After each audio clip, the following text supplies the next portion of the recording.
दोस्तों, आज का जो हमारा वीडियो है वह एक नए चैप्टर के ऊपर है जिसका नाम है चाल, दूरी और समय। आप लोग जब भी इस चैप्टर को पढ़ते हैं तो सबसे पहले आपके दिमाग में एक फार्मूला आता है। वो फार्मूला क्या है? स्पीड इक्वल टू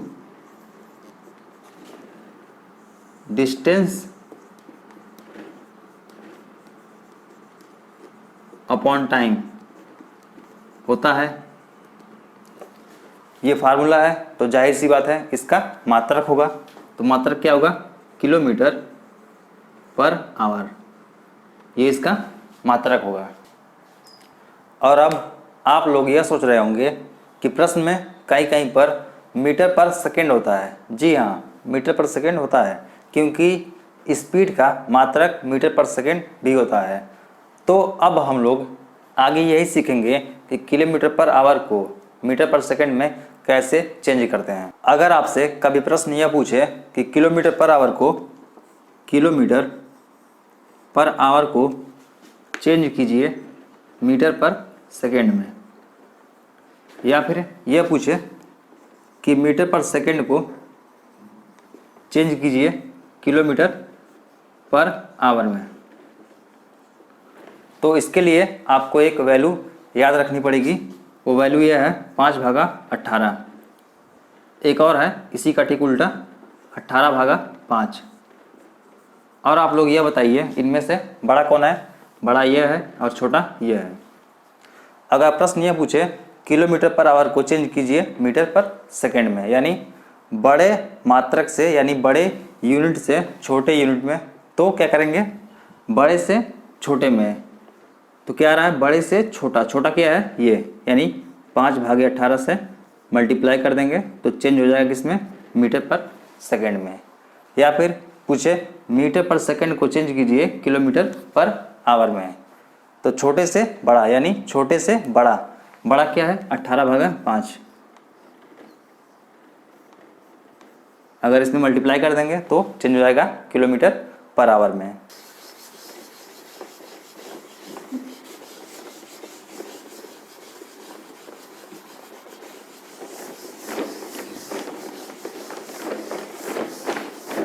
और ये तो हुआ कन्वर्जन। अब जरा इस फार्मूले को देखिए। फार्मूला क्या है? Speed equal to distance upon time. ये फार्मूला है तो इनका आपस में कोई ना कोई संबंध तो होगा। तो संबंध देखते हैं। संबंध ये है S for speed proportional D for distance inverse proportion T।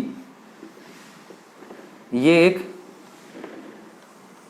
इनका आपस में ये एक संबंध है। आप इसको याद रखें। मैं चाहूँगा कि आप लोग इस संबंध को याद रखें, या तो किसी फार्मूले के रूप में या फिर किसी ट्रिक के रूप में आप लोग इसको याद रखें, क्योंकि ये बड़ा ही इम्पॉर्टेंट कॉन्सेप्ट है। इम्पॉर्टेंट इसलिए हो जाता है क्योंकि आप लोगों ने बहुत सारे वीडियोस को देखा होगा और जितने वीडियो उतने ही फार्मूले। तो अगर आप लोग फार्मूले से बचना चाहते हो तो आप लोग इस संबंध को याद रखो, क्योंकि हम लोगों ने इन्हीं संबंधों के आधार पर पीछे के जो चैप्टर हैं उनको समाप्त किया। अगर आप लोग मेरे पीछे के चैप्टर को पढ़ना चाहते हो तो मैंने वीडियो के डिस्क्रिप्शन में उसका लिंक दिया है, आप लोग वहां से एक बार देख लीजिए।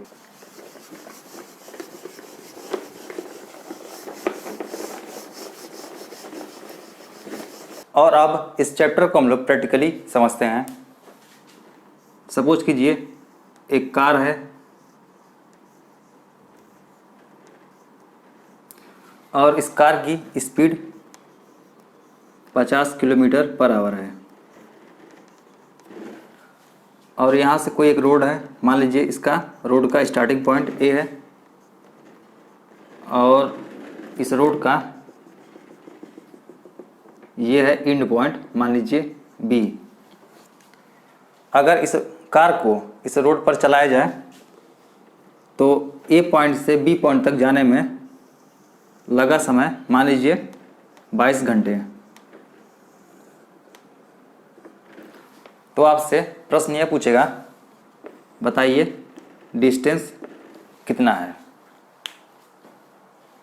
तो ऐसे प्रश्नों को हम लोग आसानी से कर पाएंगे क्योंकि हमको फार्मूला पता है। Speed equal to distance upon time होता है। स्पीड पता है, टाइम पता है, तो हम लोग डिस्टेंस निकाल सकते हैं। तो देखिए ऐसे प्रश्नों में कोई दिक्कत नहीं होगा। दिक्कत तब होता है जब बोल दें कि जो ये डिस्टेंस है इसका आधा भाग कार से चला जाए, यानी ये कार से डिस्टेंस का आधा हिस्सा कार से चला गया, जिसका स्पीड मान लीजिए 50 किलोमीटर पर आवर है, और इसी डिस्टेंस का आधा हिस्सा यानी आधा भाग पैदल चला जाए, और मान लीजिए पैदल चल रहा है तो इसका स्पीड मान लीजिए 5 किलोमीटर पर आवर है। तो अब बताइए इतना हिस्सा का डिस्टेंस कितना होगा और इतने हिस्से का डिस्टेंस कितना होगा। प्रश्न को हम लोग सॉल्व करते हैं, और इस प्रश्न को हम लोग उसी मेथड से सॉल्व करेंगे जो मेथड आप लोग सीखे हुए हैं। तो देखिए प्रश्न यह है, जो इनका डिस्टेंस है वो आधे आधे भाग में बटा हुआ है, यानी जो कार से डिस्टेंस है और जो पैदल डिस्टेंस कवर करेगा उसका डिस्टेंस क्या है, इक्वल है। देखिए ये आधा भाग और ये आधा भाग, यानी इसका डिस्टेंस क्या होगा, इक्वल होगा। तो ये कार से जितना डिस्टेंस कवर किया और ये पैदल जितना डिस्टेंस कवर किया होगा, ये इक्वल होगा। अब देखिए डिस्टेंस का formula, time into speed. Time किसका, कार का, और स्पीड किसका, कार का। अब देखिए डिस्टेंस यानी पैदल चल रहा है तो उसका डिस्टेंस कितना है, यानी इसका टाइम और इसका स्पीड होगा। तो T C upon T P S, sorry ये कार का था, एस सी, तो S P upon S C, ये एक हमको इक्वेशन मिला। और ध्यान दीजिए, और ये जो इक्वेशन है ये इक्वेशन तभी फॉलो करेगा जब क्या हो, डिस्टेंस क्या हो, इक्वल हो, यानी डिस्टेंस क्या हो, कांस्टेंट हो। अगर ये कांस्टेंट नहीं हुआ तो ये जो इक्वेशन मिला हम लोग को ये फॉलो नहीं करेगा। तो वैल्यू को पुट कीजिए और डिस्टेंस को फाइंड कर लीजिए। लेकिन देखिए हमें केवल स्पीड पता है, ये जो व्यक्ति चल रहा है पैदल उसका स्पीड है और कार की स्पीड है, लेकिन हमको टाइमिंग नहीं पता है। तो टाइमिंग को मान लीजिए, जो व्यक्ति पैदल है उसका टाइमिंग मान लीजिए x घंटे है, तो कार की टाइमिंग कितनी होगी, 22 माइनस x होगा, क्योंकि पूरा 22 घंटे है। तो देखिए अब वैल्यू को पुट कीजिए, टी सी यानी कार की टाइमिंग कितनी है, 22 minus x divide by T P, यानी टी पी यानी किसका, जो व्यक्ति पैदल है यानी x है, इक्वल टू स्पीड किसका, जो व्यक्ति पैदल है और कार का स्पीड। तो ये हो जाएगा 10, तो मल्टीप्लाई करेंगे 220 minus 10x equal to x, यानी 220 equal to 11x, x equal to कितना 2 यानी 20 आ गया। तो हमको टाइमिंग मिल गई, यानी जो व्यक्ति पैदल है उसका टाइमिंग क्या है, 20 घंटा है। तो डिस्टेंस क्या होगा, जो व्यक्ति पैदल है उसका डिस्टेंस होगा, यानी टाइमिंग 20 और स्पीड क्या है 5, तो कितना आ गया 100 किलोमीटर होगा। तो जितना डिस्टेंस व्यक्ति पैदल चल रहा है वही डिस्टेंस कार की भी होगी, यानी कार की भी डिस्टेंस कितनी होगी 100 किलोमीटर। देख लीजिए यहाँ से ही D C equal to D P होगा, जितना चला पैदल उतना ही कार भी उतना ही किलोमीटर चलेगी। तो पूरा डिस्टेंस कितना हो गया, D P plus D C. देखिए ये कितना है, डी सी है यानी कार का डिस्टेंस, और ये क्या है, पैदल चलने वाले व्यक्ति का डिस्टेंस। तो 100 यानी 200 किलोमीटर, यानी पूरा डिस्टेंस कितना हो गया 200 किलोमीटर। ठीक है,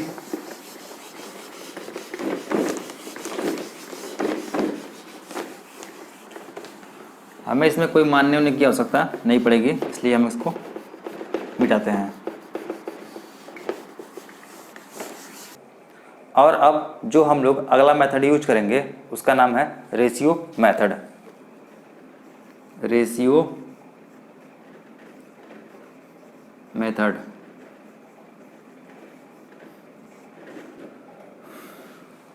और ये जो रेशियो मेथड है इसको प्रयोग में लाने के लिए सबसे पहले हमें स्पीड, डिस्टेंस और टाइम के बीच में जो संबंध है उस संबंध के बारे में हमको जानकारी होनी चाहिए। तो हम लोगों ने पीछे स्पीड, डिस्टेंस और टाइम के बीच में जो संबंध होता है उस संबंध को पढ़ा है। तो देखिए वो संबंध क्या था, स्पीड डिस्टेंस के प्रोपोर्शनल होता है और टाइम के इनवर्स प्रोपोर्शनल होता है।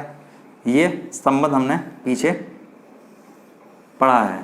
तो देखिए ये जो संबंध है इसको हम लोग कैसे रेशियो मेथड में अप्लाई करेंगे, चलिए देखते हैं। स्पीड, टाइम, डिस्टेंस, और ये जो डिस्टेंस है वो कार के द्वारा और कोई व्यक्ति है जो पैदल चल रहा है उनके द्वारा ये डिस्टेंस क्या है, बांटा गया है। अब देखिए कार का स्पीड क्या है, 50 किलोमीटर पर आवर, और जो व्यक्ति पैदल चल रहा है उसका स्पीड क्या है, 5 किलोमीटर पर आवर। अब देखिए आगे प्रश्न में डिस्टेंस क्या है, कांस्टेंट है, क्योंकि ये आधा भाग और ये आधा भाग क्या है, इक्वल है, यानी डिस्टेंस क्या है, इक्वल है। यहाँ से भी देख लीजिए डिस्टेंस क्या है, इक्वल है। तो मान लीजिए अब डिस्टेंस क्या आएगा हमें पता नहीं है, तो मान लीजिए जो भी डिस्टेंस आए उसको आप लोग कांस्टेंट मान लीजिए। अब जो भी आए आप लोग मान लीजिए क्या आएगा, एक कोई कांस्टेंट वैल्यू आएगी जो दोनों इक्वल होगी। और अब ज़रा इस संबंध को देखिए, अगर d कांस्टेंट हो जाए तो हम लोग को एक इक्वेशन मिलेगा s = 1/t होगा। अगर d कांस्टेंट हो जाए तो हम लोग को ये इक्वेशन मिलेगा। कब, जब d कांस्टेंट हो। अब देखिए तो अब टाइम को देखिए, टाइम क्या होगा, 1/50 होगा, s = 50, तो टाइम क्या होगा 1/50 यहाँ से, और ये 1/5 होगा। अगर आपको फ्रैक्शन के रूप में नहीं चाहिए तो आप लोग इसका एलसीएम लीजिए और उससे मल्टीप्लाई कीजिए, तो क्या हो जाएगा 50/50, एलसीएम 50 होगा तो 50/50 ये 1 और 50/5 तो ये हो जाएगा 10, ये हो जाएगा टाइम। तो अब डिस्टेंस क्या आ गया, जो मैंने कांस्टेंट लिखा था ये कांस्टेंट क्या होगा, 50 × 1 यानी 50 होगा ना। स्पीड इनटू टाइम क्या होता है, डिस्टेंस, तो ये हो जाएगा 50 और ये 5 × 10 यानी 50। देखिए इक्वल आ रहा है। तो कुल दूरी कितनी होगी, 50 और 50 100, और कुल समय कितना होगा, 10 और 1 11, और कुल चाल नहीं होता है, क्या होता है, एवरेज यानी औसत चाल होता है, औसत चाल। और औसत चाल का जो फार्मूला होगा उसको देख लीजिए, यानी एवरेज स्पीड का फार्मूला होता है 2xy/x + y। ये क्या है, फार्मूला है औसत चाल का। तो इस प्रश्न को देखिए, इस प्रश्न में पूरा समय क्या है 22 घंटे और हमने कितना निकाला है 11 घंटे। तो 11 यूनिट 22 यूनिट के बराबर होगा, तो 1 यूनिट बराबर कितना होगा, 2 यूनिट के बराबर होगा। तो पूरी दूरी कितनी है 100, अगर 1 यूनिट 2 के बराबर तो 100 यूनिट कितना, यहाँ लिखता हूँ, तो 100 यूनिट कितना होगा, 200 यूनिट के बराबर, इतना किलोमीटर। आंसर आ गया। पहले वाले मेथड से लगाया था तो इतना ही आया था। शायद आप लोगों को ये बातें ना समझ में आई हो कि मैंने s = 1/t कैसे लिखा है, वहाँ जगह नहीं था इसलिए मैं यहाँ बताया हूँ। अब देखिए स्पीड = क्या होता है, डिस्टेंस अपॉन टाइम, जहाँ d क्या है, कांस्टेंट है। तो कांस्टेंट मतलब कुछ भी मान सकते हैं, मान लिया मैंने 1, तो यहाँ पर मैंने d की वैल्यू पुट कर दिया, आ गया। कांस्टेंट कुछ भी रख लीजिए, 1 2 कुछ भी रख लीजिए, लास्ट में वह हमेशा इक्वल आएगा। जो डिस्टेंस था दोनों का वह हमेशा इक्वल आएगा, कुछ भी रख करके आप लोग देख सकते हैं। अब इस चैप्टर का जो अगला टाइप है वह कुछ इस प्रकार से आधारित है, जब दो वस्तुएं एक ही बिंदु पर आकर के मिलें। तो मान लीजिए अगला जो टाइप है उसका नाम हमने मिड पॉइंट दे दिया। ये अगला टाइप है जिसका नाम हमने मिड पॉइंट दिया है। अब देखिए इसमें क्या होता है। सपोज कीजिए कोई दो कार है, एक कार ये और एक कार ये, और दोनों आगे की ओर बढ़ते हैं। यानी जब दोनों आगे की ओर बढ़ेंगे तो कहीं एक बिंदु पर मिलेंगे। मान लीजिए इस बिंदु पर मिलते हैं, और मान लीजिए कार ए है और ये कार बी है। तो जिस बिंदु पर मिलेंगे तो कुछ समय भी होगा। तो मान लीजिए ये टाइम लगा कार ए का, तो मान लीजिए इसको टी ए, और कार बी को भी कुछ टाइम लगेगा, तो मान लीजिए इसको टाइम बी। तो जिस बिंदु पर मिलेंगे वह time T A equal to वह टाइम क्या होगा, इक्वल होगा T A equal to T B. यानी जो समय कार ए के द्वारा लगेगा वही समय कार बी के द्वारा लगेगा इस बिंदु पर। यानी इस बिंदु पर दोनों कार का जो टाइम होगा वह इक्वल होगा। बात समझ में आई?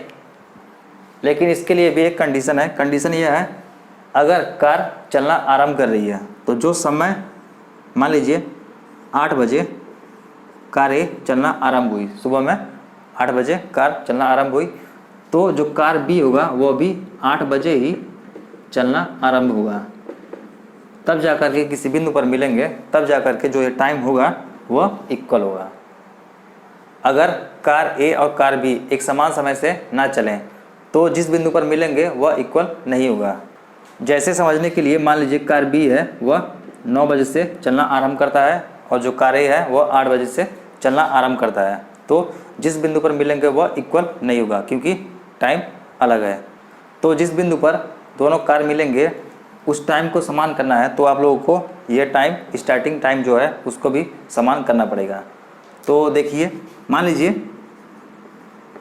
कार ए है वह 50 किलोमीटर प्रति घंटे की स्पीड से चलता है, और जो कार बी है वह 40 किलोमीटर प्रति घंटे की स्पीड से चलता है। तो कार ए को 1 घंटे के लिए चलाइए। मान लीजिए कार ए 1 घंटे के लिए चलाया गया तो 50 किलोमीटर का डिस्टेंस कवर किया। अब कार ए यहाँ पर आ गया, कार ए यहाँ पर आ गया, तो टाइम कितना हो रहा है, 9 AM। अब देखिए, और इस डिस्टेंस के बीच में कार ए और कार बी जहाँ पर भी मिलेंगे वहाँ पर क्या होगा, टाइम समान होगा। अब जहाँ पर भी मिले, मान लीजिए यहाँ पर मिलेंगे तो दोनों का टाइम क्या होगा, समान होगा।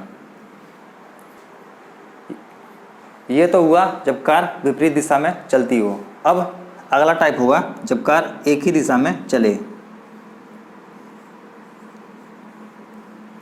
मान लीजिए कार ए है और कार बी है,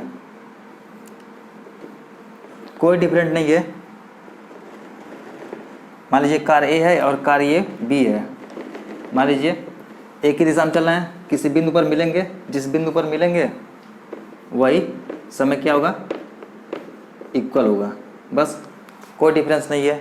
ये कार ए है या कार बी है, जिस बिंदु पर मिलेंगे तो मान लीजिए वही समय क्या होगा, इसके इक्वल होगा। और ये तो हुआ स्पीड, डिस्टेंस और टाइम का इंट्रोडक्शन। जब आप लोग प्रश्नों को लगाएंगे तो आपको और भी अच्छे से समझ में आएगा। अगर वीडियो पसंद आया हो तो प्लीज़ सब्सक्राइब कीजिए।